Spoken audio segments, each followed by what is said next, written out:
டவுட்நெட் ஆப்பை இன்றே பதிவிறக்குங்கள். டவுட்நெட்டில் 6வது முதல் 12ஆம் வகுப்பு வரை கணிதம், இயற்பியல், வேதியியல் மற்றும் உயிரியல் பாடங்கள் சம்பந்தமான சந்தேகங்களுக்கு தீர்வு காணலாம். அதுவும் தமிழில் தீர்வு பெறலாம். உங்கள் கேள்வியை புகைப்படம் மட்டும் எடுங்கள், அதனை கிராப் செய்யுங்கள், உடனடியாக அதற்கான வீடியோ தீர்வை பெற்றிடுங்கள். டவுட்நெட் தமிழ் யூடியூப் சேனலை சப்ஸ்கிரைப் செய்து இது போன்ற பல வீடியோக்களை கண்டு மகிழுங்கள்.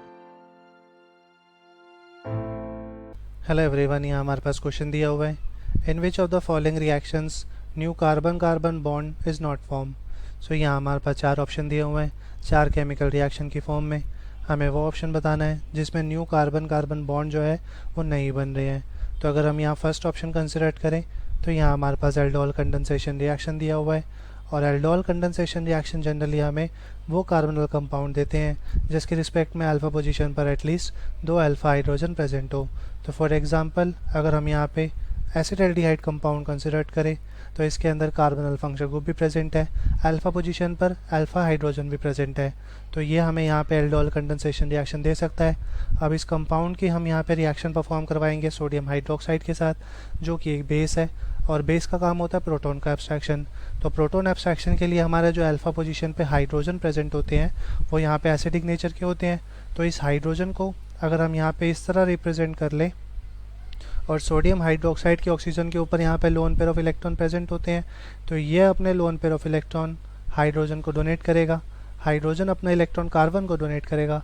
इस वजह से यहाँ हमारे पास एक कार्बोनाइन इंटरमीडिएट कंपाउंड जनरेट हो जाएगा, जिसका हमारा स्ट्रक्चर ये हो जाता है। अब इस कंपाउंड की हम यहाँ पे फर्दर रिएक्शन परफॉर्म करवाते हैं एक और एसिटाल्डिहाइड कंपाउंड के साथ, जिसका हमारा स्ट्रक्चर ये होता है।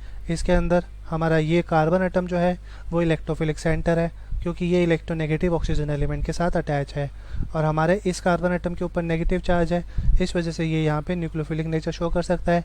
इसका मतलब ये न्यूक्लियोफिलिक कार्बन एटम अपना इलेक्ट्रॉन इस इलेक्ट्रोफिलिक कार्बन एटम को डोनेट कर सकता है, जो फर्दर ऑक्सीजन के ऊपर नेगेटिव चार्ज जनरेट करवा के हमारे पास एक इंटरमीडिएट कंपाउंड जनरेट करवा सकता है, जिसका अगर हम यहाँ स्ट्रक्चर कंसिडर करें तो ये होगा CH3 CH ऑक्सीजन नेगेटिव, साथ में CH2 और साथ में आएगा एल्डिहाइड फंक्शनल ग्रुप।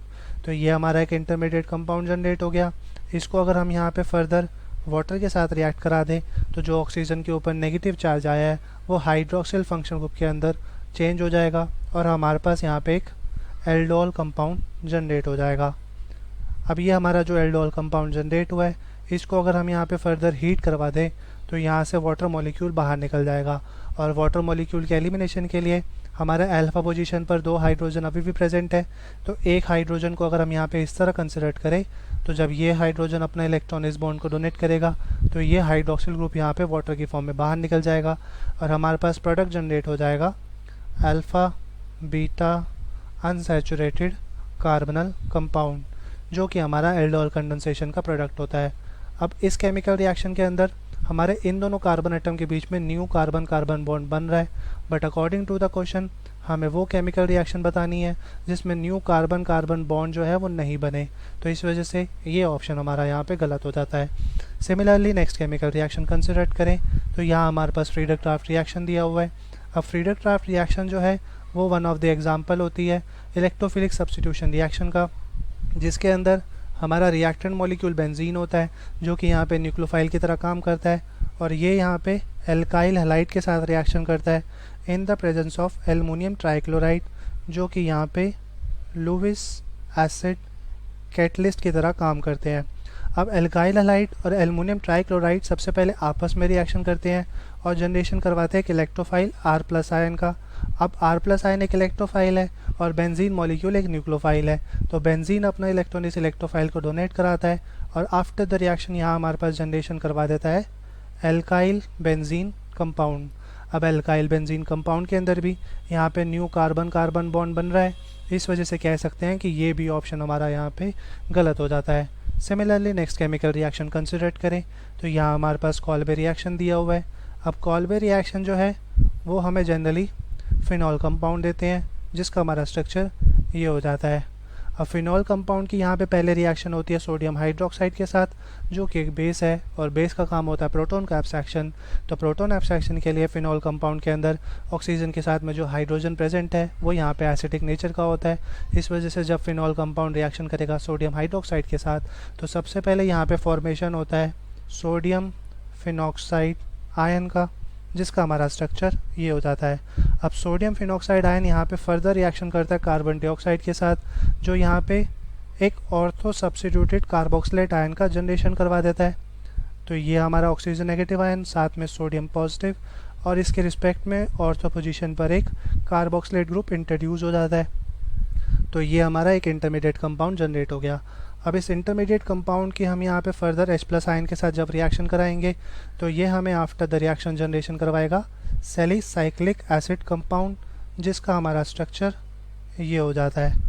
अब इसके अंदर भी कंसिडर करें तो यहाँ पे भी हमारा new carbon carbon bond generate हो रहा है, इस वजह से कह सकते हैं कि ये भी ऑप्शन हमारा यहाँ पे गलत हो जाता है। सिमिलरली नेक्स्ट ऑप्शन कंसिडर करें तो यहाँ हमारे पास वुल्फ किश्नर रिडक्शन रिएक्शन दिया हुआ है। अब इस रिएक्शन को अगर हम यहाँ पे कंसिडर करें तो ये रिएक्शन जो है वो जनरली कार्बनल कंपाउंड देते हैं। तो फॉर एग्जांपल हम यहाँ पे एसीटोन कंपाउंड कंसिडर कर लेते हैं। अब इसकी यहाँ पहले रिएक्शन होती है हाइड्राजीन कंपाउंड के साथ, और हाइड्राजीन कंपाउंड की जब कार्बनल कंपाउंड के साथ रिएक्शन होगी तो यहाँ पे सबसे पहले एलिमिनेशन होता है वाटर मॉलिक्यूल का, और वाटर मॉलिक्यूल के एलिमिनेशन के लिए ऑक्सीजन निकलेगा हमारा कार्बनल फंक्शनल ग्रुप से, हाइड्रोजन निकलेगा हमारा हाइड्राजीन से, और यहाँ फॉर्मेशन हो जाएगा एक हाइड्रोजोन कंपाउंड का, जिसका हमारा स्ट्रक्चर ये हो जाता है। अब इस इंटरमीडिएट कंपाउंड की अगर हम यहाँ फर्दर रिएक्शन परफॉर्म करवाए पोटेशियम हाइड्रोक्साइड के साथ अंडर हीटिंग कंडीशन तो ये हमें आफ्टर द रिएक्शन एक हाइड्रोकार्बन कंपाउंड जनरेट करा देता है। मतलब जिस कार्बन एटम से हमारा कार्बनल फंक्शन ग्रुप अटैच था वो कार्बनल फंक्शन ग्रुप रिड्यूस हो जाता है और उसी कार्बन एटम पे हमारे 2 हाइड्रोजन ऐड हो जाते हैं।